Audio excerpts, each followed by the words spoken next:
it's a terrific opportunity for us to get out here in front of some fans. I want to say thank you to our fans that came. I mean, there was a great feeling in there, just being around people that crave Marquette basketball. We're about a month away from our opener.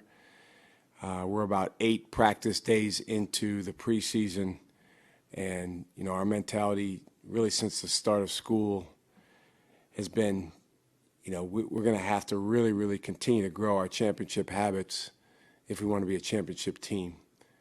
And then working on being the best us in different circumstances. And that was the best thing about today compared to practice is, we get to play in Fiserv. We get to have some fans there, officials. And so the circumstances are a little bit different than, an ordinary practice. Part of the preseason for us is just trying to be creative because we have 6 weeks where it's 30 practice days. And if you do the same thing over and over again, there's certainly a monotony that goes into being excellent. But at the same time, as I tell the guys, variety is the spice of life. So it's on us as coaches to give them different looks, different teams, different venues.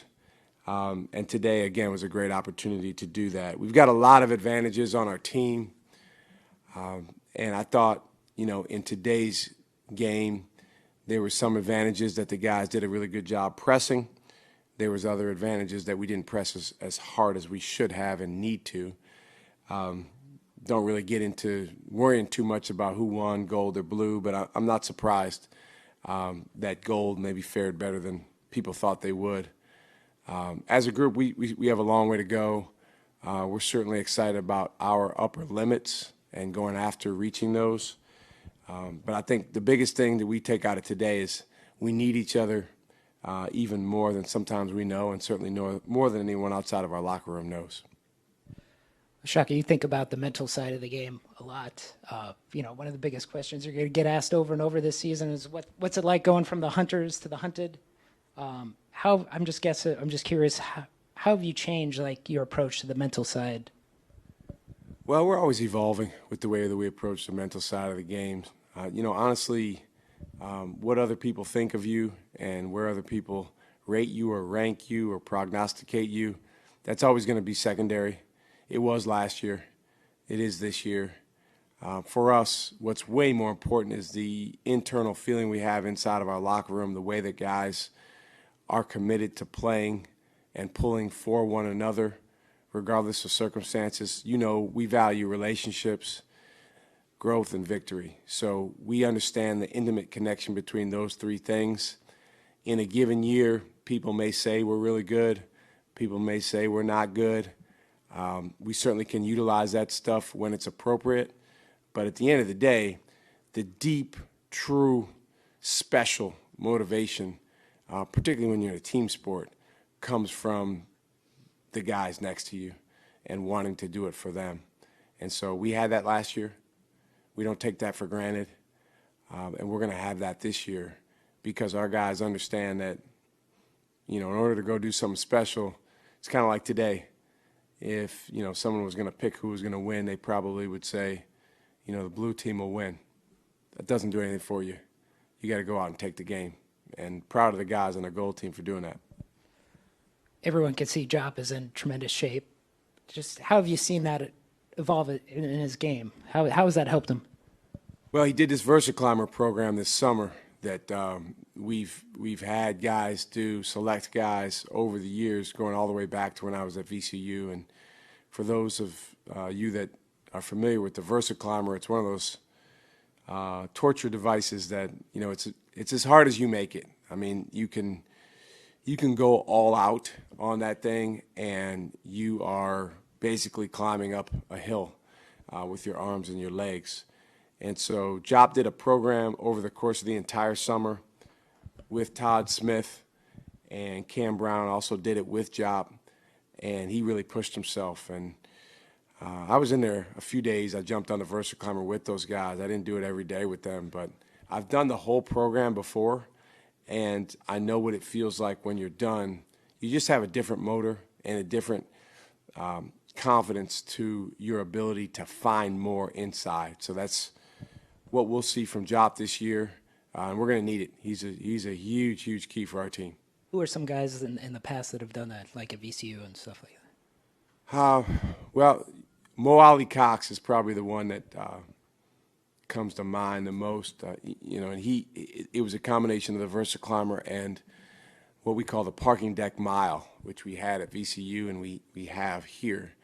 I think the key is, and Caden will experience this, anytime a guy's not playing over the course of a season, you got to give him other challenges. So for Mo, he sat out his first year, and some of those conditioning challenges are exactly what allowed him to become a high motor guy, and now he's in the NFL.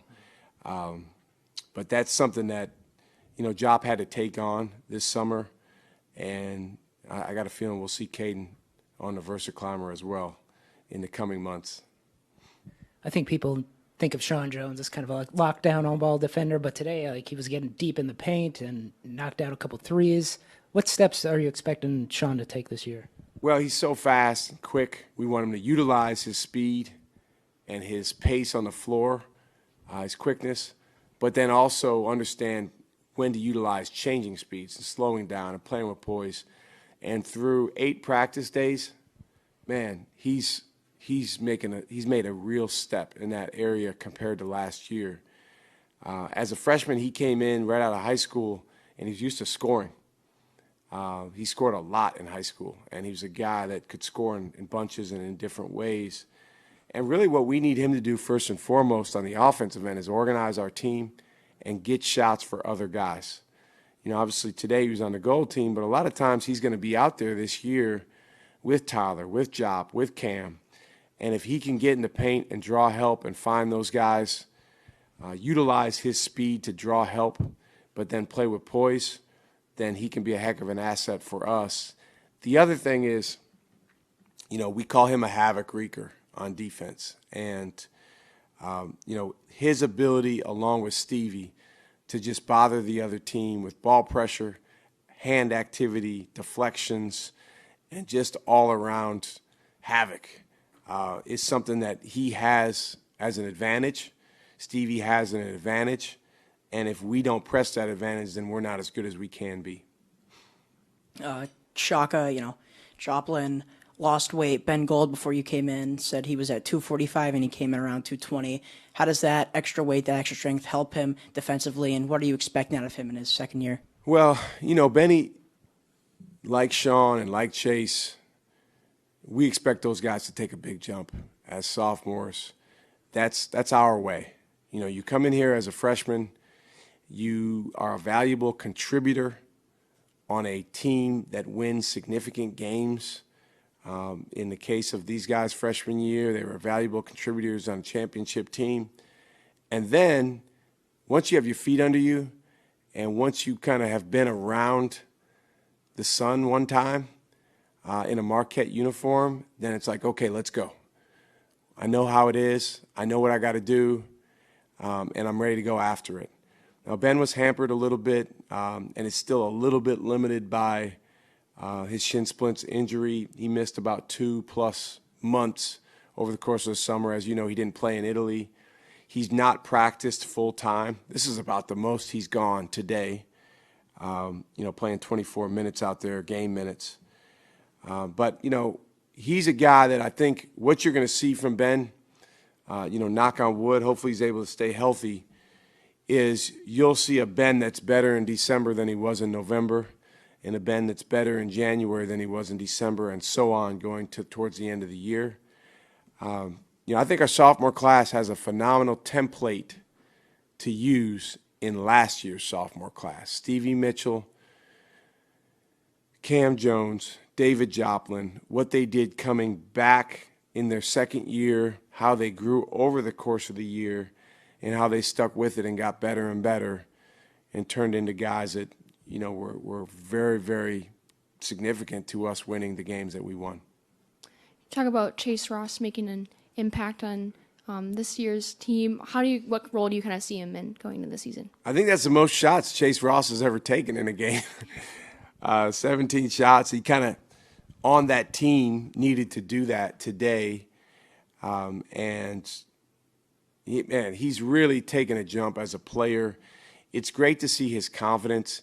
You've heard me say this before. Chase Ross is a dude. He's one of those guys that if you're walking down an alley and there might be something that pops off, you want Chase Ross walking right next to you. And on top of that, he is an incredibly diligent worker, and he truly cares about winning and doing all the little things that go into winning. Sometimes he cares so much that, he gets caught a little bit in, am I letting my teammates down if I'm not playing perfectly? And we try to get all our guys to understand basketball is a game of mistakes. You're going to make mistakes. I mean, today he was 8 for 17. So he missed some shots. He had 4 turnovers, but he had 17 points, 3 assists. He was all over the place on the defensive end. Got some big rebounds. And he was a presence out there for his team that contributed to them winning. He just makes you feel better when you have him out there on the court in the same uniform as you. So very excited about the growth that he's making. You talk about Chase being a dude. I think Zade's got a little dudeness in him too. For sure.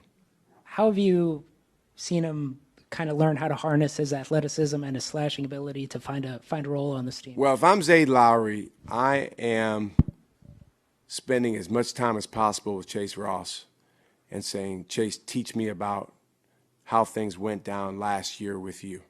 How did you carve out this role for yourself as, one of the top 7 guys on the team? How did you, effectively work your way into being one of the best blend guys on the team that could play with any lineup? Because those two do have a lot in common, and Zade is even a little bit taller, a little bit longer. He's a heck of a mover. That's the best thing about him. His body moves around the floor well, and that is so important in a style of play like ours because we value multiple efforts. He's just getting started. I thought he did some really good things today, but at the same time, there were some plays today where he wasn't tough enough, he wasn't mean enough, he wasn't violent enough. That, as a freshman, is probably going to be the case, at least early on. But I think as he continues to find confidence in playing with aggressiveness, he's only going to do more and more. But what I'm really, really enthused about with him, and it wasn't just today, but really this whole preseason and going back to our games in Italy, he's not been afraid. He's gone after it.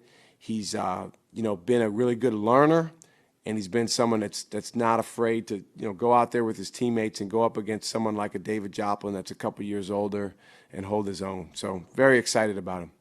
Your backcourt is so deep. Have you thought about rolling out 4-guard lineup sometimes this year? Oh yeah, I mean we're and that's one of the reasons, Ben, that rebounding is something that we work on every day. You saw us doing some of our rebounding vitamins at the very beginning there before we started playing, because we're going to have some lineups out there for sure with 4 guards, maybe 5 guards, because we've got the bottom line is we want to have the best 5 guys in the game at any given time for that situation.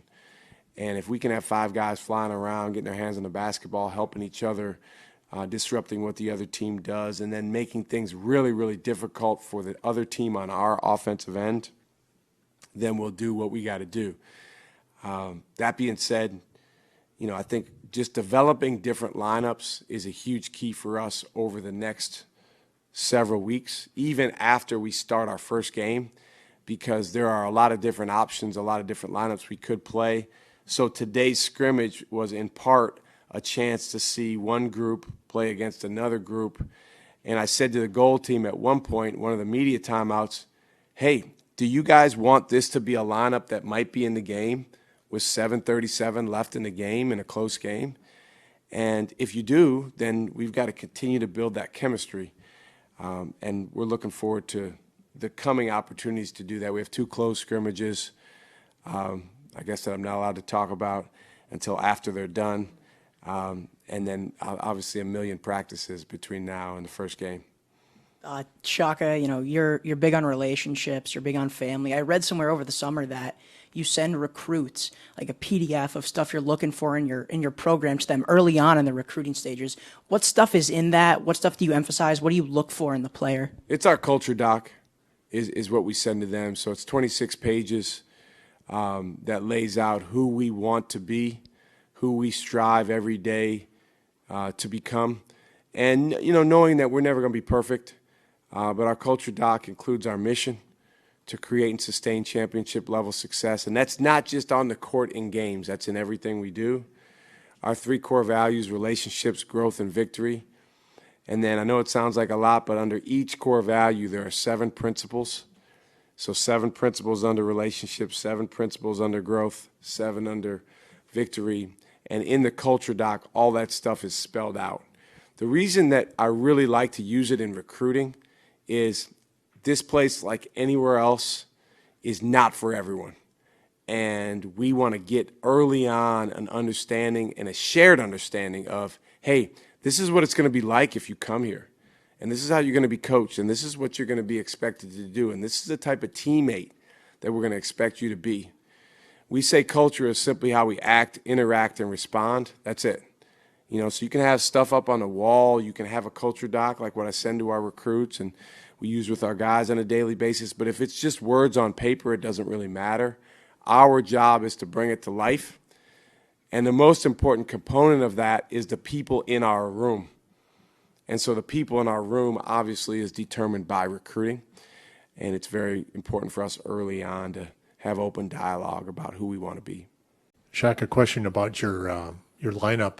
Playing Ben Gold and Oso in the same lineup, do you look at that as saying, geez, Ben can play the stretch 5, he could play the stretch 4, Oso can play the point 5, the point 4, or do you look at, wow, we could have a TV timeout and we could have 2 fouls on each of them before I can get a chance to sub them out? I mean, what? I hope not. No, it's more the first thing you said. We definitely will play those guys together a good amount. I mean, probably shouldn't say this. I don't know if it's a favoritism or not, but Ben Gold. If you said to me, hey, I'll give you one guy that's going to have an awesome season, is going to take a big jump, Benny Gold, man. Benny Gold. Because it just changes our team because he's 6'10", and he can shoot, and he gives us, just such versatility out there on both ends of the floor. So absolutely he can play with Oso. The good thing about those two when they're playing together is either one can be our trigger man. That's kind of what we call the spot that's sprinting into pick and rolls and getting catches in our offense. Either one of those guys can play that. Oso doing it gives us maybe more of a threat rolling or lobbing or in a short roll. Ben in the trigger puts the other team in a bind because he can shoot. So you heard them say earlier, if the other team's in a drop coverage, like they're backing up, a lot of these teams have these big aircraft carrier bigs that they don't want to leave the paint. And so if they're dropping back on our pick and rolls or some of our actions, then Ben's really good at popping, and he can make that 3. So you'll definitely see that lineup a lot, but then also sometimes Ben in the game, with another 4 as, the lone trigger man.